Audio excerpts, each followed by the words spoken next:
మొదటగా 'Lenin' cinema గురించి ఆలోచించినప్పుడు ఏంటంటే, ముఖ్యంగా నాకు నచ్చిన అంశం ఏంటంటే, అఖిల్ యొక్క మారినటువంటి ఆలోచన విధానం, ముఖ్యంగా సినిమా పట్ల అనమాట. ఎందుకనంటే, మనందరికీ తెలుసు అఖిల్ వచ్చినప్పుడు ఆయన యొక్క డెబ్యూ సినిమా యొక్క స్పీచ్ చూసినప్పుడు ఏంటంటే, ఆయన లాంచింగ్ సినిమా వచ్చినప్పుడు ఏమైంది అనంటే, ఆయన ఒక స్టార్ హీరోగా ఎదగాలనుకున్నాడు. ఒక స్టార్ హీరోకు సంబంధించినటువంటి మెటీరియల్ అంతా గూడా తనలో ఉందని చాలా బలంగా నమ్మి, చాలా అగ్రెసివ్‌గా ఆయన స్పీచ్ ఇచ్చినటువంటి విధానం అయితే చూసాం మనము. అంతేకాకుండా అక్కినేని హీరో క్లాన్ ఏదైతే ఉందో, వాళ్ళల్లో లేనటువంటి కొన్ని డైమెన్షన్స్ తనలో ఉన్నాయి. ముఖ్యంగా డాన్స్ కానీ, ఫైట్స్ కానీ, ఒక మాస్ హీరోకు సంబంధించినటువంటి ఎలిమెంట్స్ అన్నీ గూడా నాలో ఉన్నాయి అని బలంగా నమ్మి, ఇంతకుముందు ఉన్నది ఒక లెక్క, ఇప్పుడు వచ్చేది ఒక లెక్క, అక్కినేని ఫ్యామిలీ నుండి అనేటటువంటి విధంగా ఆయన స్పీచ్ కొనసాగడం జరిగింది. ఆయన యొక్క బాడీ లాంగ్వేజ్‌ని బట్టి ఆయన యొక్క అంబిషన్ అయితే ఒక స్టార్ హీరోగా ఎస్టాబ్లిష్ కావాలి అనేటటువంటి ఒక కాన్ఫిడెన్స్ అయితే మనం చూడడం జరిగింది.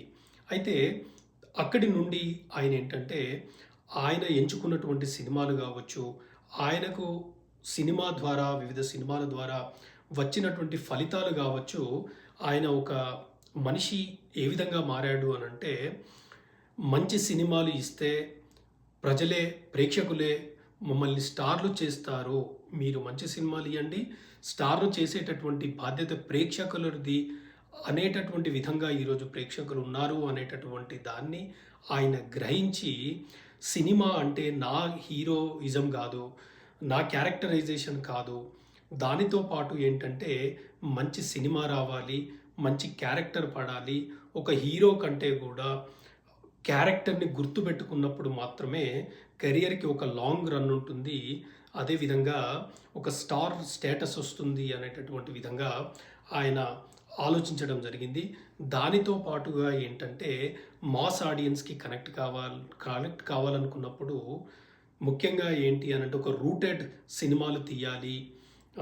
తద్వారా ఏంటంటే, ప్రేక్షకులకి, అన్ని రకాల ప్రేక్షకులకి కనెక్ట్ అయ్యేటటువంటి అవకాశం ఉంది అనేటటువంటి ఆలోచనతో పాటుగా ఏంటి అంటే, ముఖ్యంగా సినిమా అంటే, సినిమా ఇప్పుడు మామూలుగా ఏంటంటే, ఆపరేషన్ సక్సెస్ పేషెంట్ డెడ్ అంటారు. అంటే జనరల్‌గా ఏంటంటే, కొన్ని సినిమాలు హిట్ అయితాయి. కానీ అవి కాస్ట్ ఫెయిల్యూర్‌గా మిగిలిపోతాయి. లేకపోతే కమర్షియల్ ఫెయిల్యూర్‌గా మిగిలిపోతా ఉంటాయన్నమాట. సో, సినిమా హిట్ అవ్వడమే కాదు, సినిమాకు సంబంధించినటువంటి రెవెన్యూ కూడా తద్వారా వచ్చేటటువంటి ప్రాఫిట్స్ కూడా ఏంటి అంటే, అందరినీ సాటిస్ఫై చేసినప్పుడు, సినిమాకు సంబంధించినటువంటి స్టేక్ హోల్డర్స్‌ని అందరినీ కూడా సాటిస్ఫై చేసేటటువంటి విధంగా ఒక సినిమా ఉండాలి అని చెప్పేసి, ఒక పరిపూర్ణమైనటువంటి ఒక యాక్టర్‌గా, అదేవిధంగా ఒక ఒక మంచి సినీ మూవీ మేకర్ ఎవరైతే ఉంటారో, వాళ్ళ థాట్ ప్రాసెస్ దగ్గరగా తను ట్రాన్స్‌ఫార్మ్ అవ్వడం అనేది నేనైతే గమనించినా అనమాట.